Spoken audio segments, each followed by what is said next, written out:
Hello, my name is Paramount, and you might know me from the Facebook page called Top Commanders. I was the first content creator for competitive multiplayer EDH, and I've been a content creator for several years, since 2012, and I've since kind of been semi-retired from it. I've been playing competitive EDH for 12 years now. I've worked on thousands of competitive EDH decks. Of course, you haven't seen the premieres and deck text for all of those decks and stuff, because generally I didn't write one for every single deck that I worked on or tested or brewed. Also, I've had 3 top 16s in competitive multiplayer EDH tournaments. My decks have won multiple paper competitive EDH tournaments, and today we're going to be talking about a piece of competitive multiplayer strategy. In general, we're going to be talking about an extremely important piece of strategy to multiplayer match together. Now, what it's called is Magic the Gathering Multiplayer Theory. And it will be for competitive multiplayer EDH, or cEDH for abbreviation here. Now, first thing we need to go over real quick is that this isn't going to be the first time that this has been done. The first time was by a student of mine, a good friend, a really great player whose name is Glix. He's a vintage and legacy format expert. He's one of the top 30 best vintage players in the world. He's played in the Vintage World Championships, and he's really, really good. And he also brewed the very best prison, very best Devery stack or board control deck, and it's named Prison Devery. And he also coined that entire strategy, Prison Devery for competitive EDH. So just a little bit of history and such about it before we get into it. Now you're probably wondering, well, where's the original at?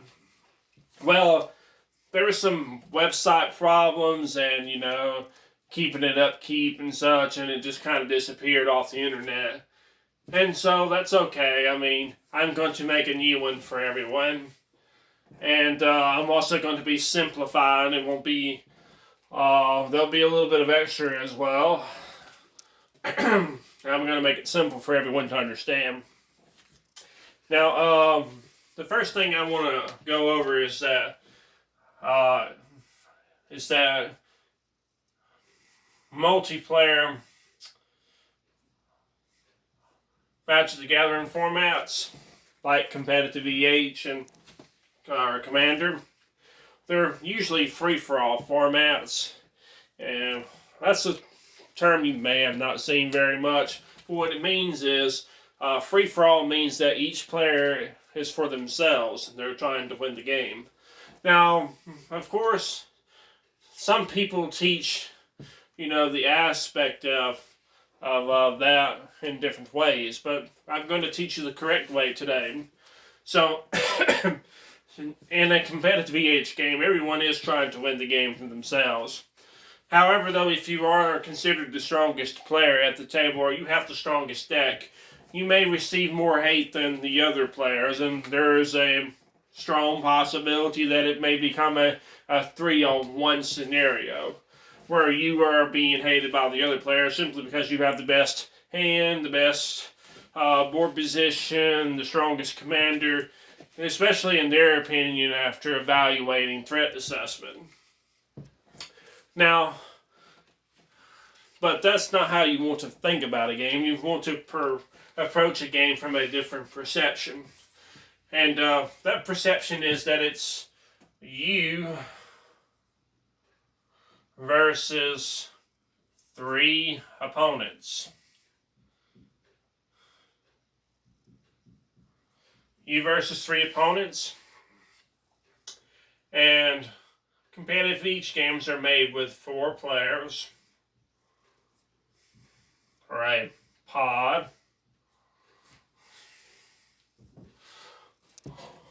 So it's going to be you versus 3 opponents.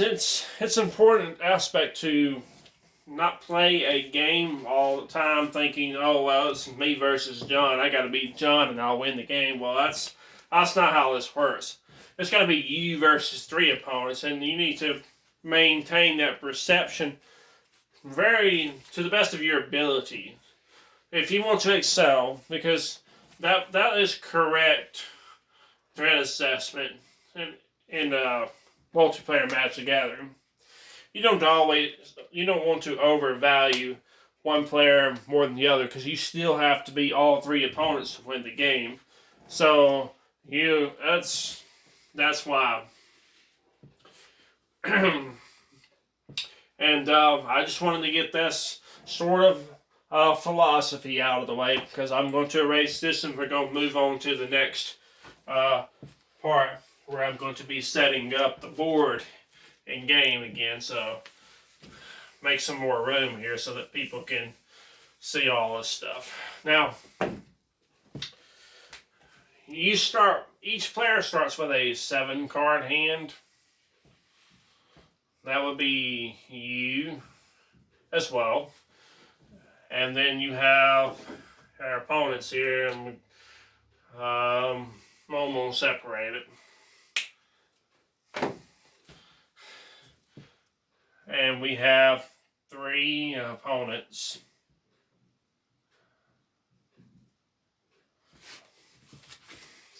And now, it's not going to be 7 versus 7 like in a 1 versus 1 format like Legacy or Standard or Modern, where you used always 7 to 7. Now, the reason I'm using... now, you may be wondering, why didn't I include the commanders? Because you have partner commanders, and then you have your commander, which would make it a 8 to 9 card starting hand if you include the commanders. Well, I'm going to exclude the commanders from all our math and everything, because it's unnecessary and just adds extra complexity to it that we don't even need to go into. So it helps to keep it simple so that everyone can understand it. Now, they'll have 21 cards. And how do I come up with that number? Because 3 times 7 is 21. So it'll be your 7 versus 21. Now, next I'm going to go to the second part of all this. And we're going to break down the turn structure. Turn 2, turn 3, turn 4. Okay. This is my little graph I like to do it to help break it down a little better for people. So we have turn 1, turn 2, turn 3, turn 4. Now, each player, plays 1 land, and usually 1 non-land or a couple of non-lands. But I'm going to exclude playing multiple non-lands. In general, you're usually going to see people play multiple non-lands on turn 1, 2, like, say, Mana Crypt, a Mox, a Soul Ring, and then play Heuristic Study into a large spell. But I want to keep it simple. So it's going to be 1 land, 1 land,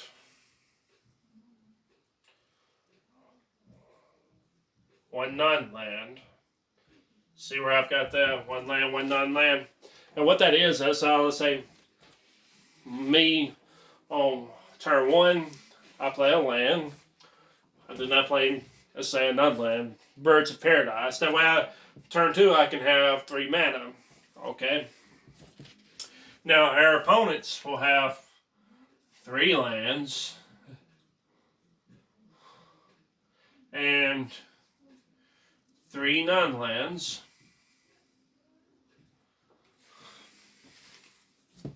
Okay, see that?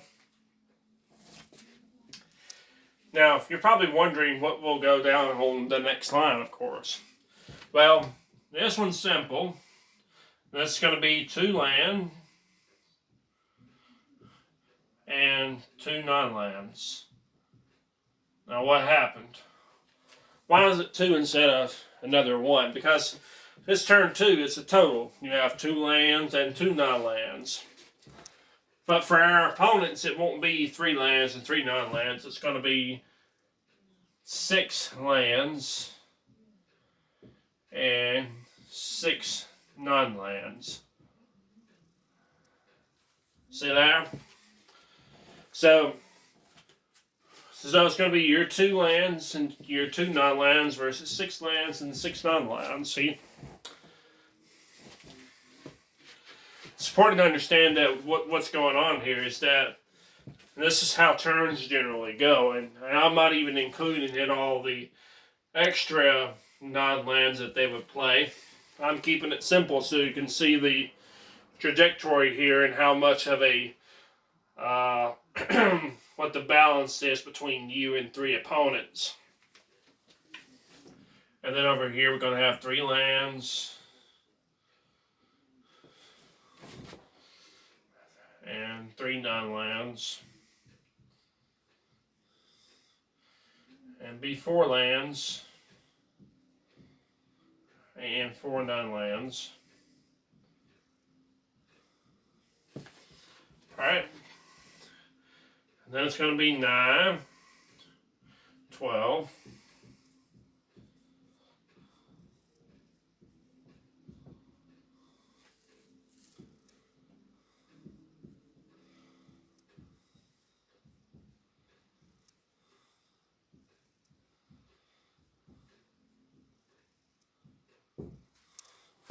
alright, almost made that one look like a T.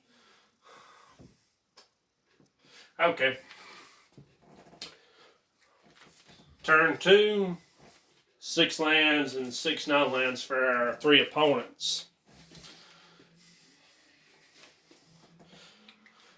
So that's the general board setup, and then we have our turn structure. But we're not even done yet. I'm going to go into this in even greater detail, and there's more that I'm going to be explaining, but I'm going to break up the video here, and this will be part 1 of our multiplayer theory.